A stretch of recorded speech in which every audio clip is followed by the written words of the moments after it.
세계 경제학 필독서 50-20세기 11 조지프 슌페터의 자본주의 사회주의 민주주의 1942년 마르크스 경제학을 재해석하며 정립된 창조적 파괴. 조지프 슌페터 오스트리아 출신의 미국의 경제학자로 존 메이너드 케인스와 함께 20세기 경제학의 양대 산맥으로 평가받는다. 존 케네스 갤브레이스가 20세기의 가장 세련된 보수주의자라 칭하기도 했다. 베르너 존바르트가 창시한 창조적 파괴 개념을 확립한 인물로도 유명하다. 기업가가 혁신을 이끌며 기술 혁신이 자본주의를 이끈다고 보았다. 세상을 떠난 지 70년이 넘었지만 조지프 슌페터의 명성은 여전하다. 슌페터는 자본주의의 역동성이란 개념으로 주목받았다. 지금은 매우 당연하지만 당시만 해도 매우 새로운 개념이었다. 슌페터에 따르면 자본주의는 가격 메커니즘을 바탕으로 투입과 산출을 반복하는 기계에 그치지 않고 경제 관련자들의 주도에 따라 끊임없이 이동하고 변화하는 과정이다. 그는 자본주의가 계획 경제와는 달리 비선형적인 특징이 있기에 예측이 불가능함을 알려준다. 자본주의는 수십억 명이나 되는 사람들의 개별적인 생각과 행위를 포괄한다. 따라서 우리는 어떤 산업이 차세대 주요 산업으로 떠오를지, 어떤 제품이 차세대 히트작이 될지, 언제 또 경기 불황이 닥칠지 예견할 수 없다. 계획 경제에서는 예상치 못한 성공이 바로잡아야 할 변칙성으로 간주된다. 자본주의에서는 기업가들이 소소한 성과를 토대로 핵심적인 신생 기업이나 산업을 일군다. 자본주의는 새로운 것에 초점을 맞춘다. 자본주의가 이토록 승승장구하고 역동적인 까닭은 많은 투자가 이뤄졌더라도 낡은 기술과 공정을 폐기하는 일에 거리낌이 없기 때문이다. 이것이 바로 그 유명한 창조적 파괴다. 창조적 파괴는 슌페터가 1942년에 출간한 자본주의 사회주의 민주주의로 인해 널리 알려졌다. 이 책에서 그는 마르크스 이론을 비판하며 베르너 존바르트가 처음 말한 창조적 파괴란 개념을 정립하고 이를 통해 자본주의의 본질을 밝히고 미래를 조망했다. 물론 창조적 파괴를 다룬 분량은 생각보다 적다. 전체 분량의 10분의 1도 안 된다. 결국 자본주의는 종식되고 기술 관료 사회주의로 대체되리란 예언도 포함하고 있어 모순되는 지점도 있다. 자본주의의 본질 창조적 파괴와 독점 욕구. 슌페터는 자본주의가 유기적인 과정으로서 획일적이지 않은 움직임을 보인다고 논평한다. 그것은 주기적으로 발전하지 않고 자원을 불균등하고 불완전하게 활용하기 때문에 자본주의 기업가들은 시장의 문제와 간극을 해소하는 일에 적극적으로 관여할 수밖에 없다. 이는 고전파 경제학에서 보는 균형 상태와 완벽한 체제와는 거리가 멀다. 예를 들어 50년 전 일반 근로자들의 봉급으로 살 수 있었던 물품들을 살펴보면 그동안 상대적으로 물가가 크게 하락했다는 사실에 놀라게 된다. 슌페터는 자본주의가 경이로운 성공을 거둔 원인이 고전학파의 견해처럼 경쟁보다 대기업의 독점 욕구라면서 독점이 사람들의 생활 수준을 높였다고 주장한다. 독점을 원동력으로 보는 까닭은 신생 기업이 충족되지 않거나 미처 파악하지 못한 제품 또는 서비스의 수요를 갑자기 채움으로써 순식간에 성장하는 경우가 있을 뿐만 아니라 기업이 자본주의 사회에 몰아치는 창조적 파괴의 영속적인 돌풍에 휩쓸려 사라지지 않으려면 스스로를 끊임없이 재창조해야 한다고 보기 때문이다. 슌페터는 자본주의의 본질적인 의미가 기존 구조와 기업을 운영하는 방식에 있지 않고 기존 구조와 기업을 창조하고 파괴하는 과정에 있다고 말한다. 고전학파 경제학자들은 우리가 완전 경쟁 상태에 놓여 있으며 독점은 예외적인 상황이라고 가정한다. 그러나 슌페터는 모든 기업이나 기업가가 가격 책정이나 제품 차별화를 통해 소규모라도 독점 기업이 되려고 애쓰는 것은 그러한 노력의 보상이라고 말한다. 자본주의에서 독점은 비정상적인 상태가 아니라 목표라는 것이다. 고전학파 이론에 따르면 거래 제한이나 독점 관행은 무조건 나쁜 행위며 국가의 가능한 생산량을 감소시킨다. 슌페터는 그러한 주장은 희망사항일 뿐이라고 지적한다. 특허와 지적재산 보호 등을 통한 경쟁 제한과 독점 관행 덕분에 기업과 산업이 충분한 잠재력을 발휘할 수 있는 것이 현실이다. 슌페터에 의하면 투자 회수를 위해 경쟁 기업을 방해하거나 인수 판단을 내리는 것은 자연스러운 일이다. 기업은 언젠가 다른 기업이 출현해 기존 산업 판도를 뒤집을 신기술을 제시할 날이 온다는 것을 잘 알고 있다. 그렇다고 모든 형태의 경쟁 제한이나 독점 관행이 바람직하다는 의미는 아니다. 슌페터는 카르텔이 특정 산업이나 경제를 오랫동안 지배하면 해당 산업이나 경제가 크게 훼손될 수 있다고 말한다.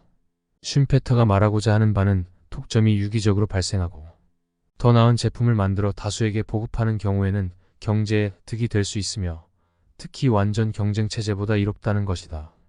독점 이론은 완전 경쟁 상황과 비교해 독점일 때의 가격이 항상 더 높고 산출량이 항상 더 적다고 주장하지만 쉼페터는 이러한 주장이 대부분 사실이 아니라고 말한다.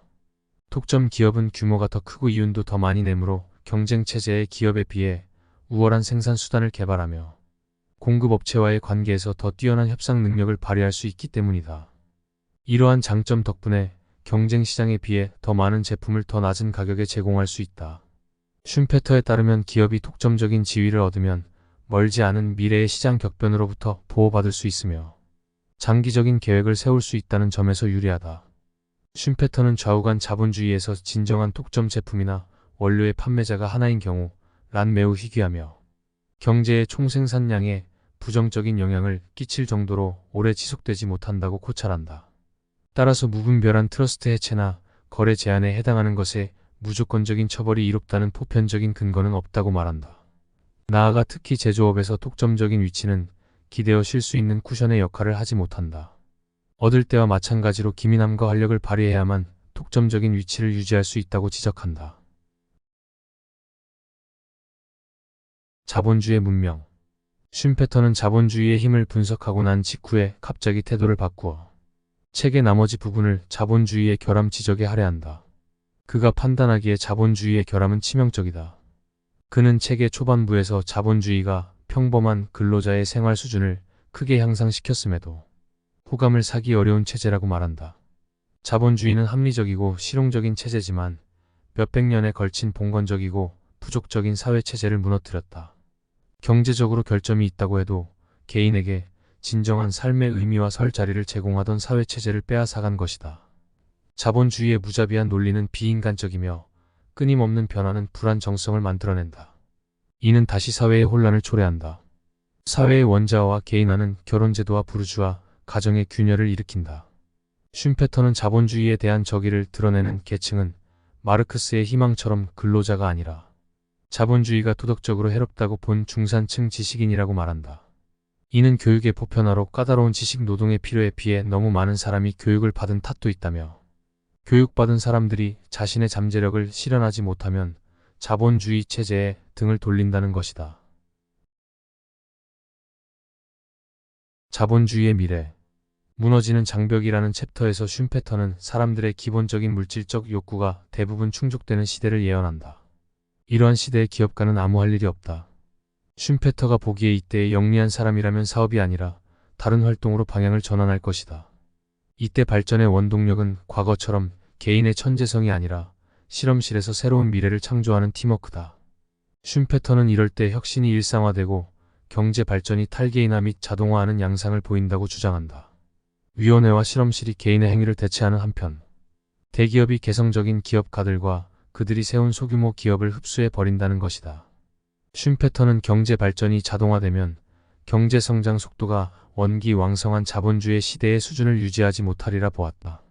그렇다고 대공황과 그에 이은 정부 친화적인 시기가 자본주의 종말의 전조는 아니었지만 이 시기에 활력의 영구적인 손실이 일어났다고 주장한다. 쉼페터에 따르면 불확실성과 리스크를 줄이고 싶어하는 인간의 바람과 정치인의 개입을 감안할 때 자본주의 국가가 관료화되고 그 편익이 한층 더 균등하게 배분되는 것은 당연한 일이다. 쉼페터는 주식 소유 사회의 출현으로 수백만 명의 소액 주주가 기업의 직접적인 경영권과 자산 통제 권한을 대체하려고 드는 상황이 탐탁지 않게 여겼다. 소유권이 분산되고 물리적인 성격을 탈피하면 소유주, 개개인이 더 이상 자기 공장이나 사업체를 보호하고 키우려고 열과 성을 다하지 않으며 대신 개성 없는 기관과 관리자들에 의해 운영된다. 이들은 한층 더 폭넓은 사회적인 편익을 실현하기 위해 정부와 협력한다. 쉼페터는 자본주의 국가가 혁명 대신 관료화와 국유화의 확대 과정을 겪을 것이라고 내다보았다. 불평등과 더불어 지속적인 경기 호황과 불황 주기가 빚어내는 불안정성은 복지제도와 사회보호의 확대로 이어질 것이다. 이처럼 세계가 진정 국면을 맞이하면 자본주의의 원동력인 기업가가 뒷전으로 물러나고 그가 하던 일이 대기업의 몫이 된다. 과연 자본주의는 종말을 맞이할까? 자본주의가 종말을 맞이하고 그 원동력인 기업가가 몰락하리라는 슌페터의 예언은 적중했을까? 대기업이 제2차 세계대전 이후 시대를 장악했다고 주장할 수도 있겠지만 그와 동시에 마르크스와 슌페터의 예언대로 자본주의는 상당한 속도로 쉴 새 없이 새로운 산업을 창조하고 또 파괴하고 있다. 아마존, 페이스북, 구글을 보자 기존 기업의 개발실이 아니라 개인의 두뇌에서 탄생한 곳들이다. 자본주의는 여전히 판도의 변화를 허용하며 가까운 미래에 큰 재산을 얻을 수 있다는 전망이 보이면 사람들은 제품과 서비스를 창조하겠다는 동기를 품고 이에 따라 완전히 새로운 시장이 창출된다. 기술 관료 사회주의가 요구하는 국가에 대한 봉사 정신만 동기로 작용한다면 이 같은 성과가 나타날지 의심스럽다. 슌페터는 기업이 개인 자본가의 소유에서 벗어나 거대 기관이나 수백만 명의 주주에게로 넘어가면 자본주의의 생명이 닿을 것이라고 믿었지만 그런 일은 아직 일어나지 않았다. 우선 수많은 행동주의 투자자가 기업이 자신들에게 더 많은 권리를 부여하거나 아니면 분할되어야 한다고 촉구하고 있다. 더욱이 대기업은 연기금 같은 조직에 큰 지분을 보유하면 장기간 미래를 위해 투자할 수 있다. 자신이 잘 사는 일에만 치중하는 사람들이 늘어나는 상황에서 기업의 관료와는 소유와 경영의 주체가 같은 기업의 비합리적인 행위와 실수를 방지할 수 있다. 슌페터는 규제받지 않고 양육강식을 조장하며 막대한 부와 사회적 불평등을 동시에 초래하는 자본주의와 사회적 이상향을 약속하지만 성장 동력인 기업가를 말살하는 검열된 형태의 자본주의라는 선택지를 제안했다. 우리는 경험을 통해 자본주의가 황금알을 낳는 거의 개인의 기업가, 정신과 혁신을 죽이지 않는 방향과 창조적 파괴의 영향을 개선하는 방향 사이에서 적절한 균형점을 찾는 행위임을 잘 알고 있다. 어찌 되었든 부유한 나라의 국민은 산업에도 수명이 있으며 어떠한 일자리도 보장되지 않는다는 사실을 인식해야 한다. 불안정성은 번영의 대가다.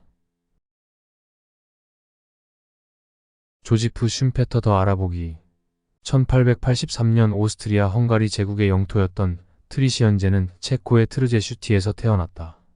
직물 공장 운영자이던 아버지는 그가 4살 때 세상을 떠났다.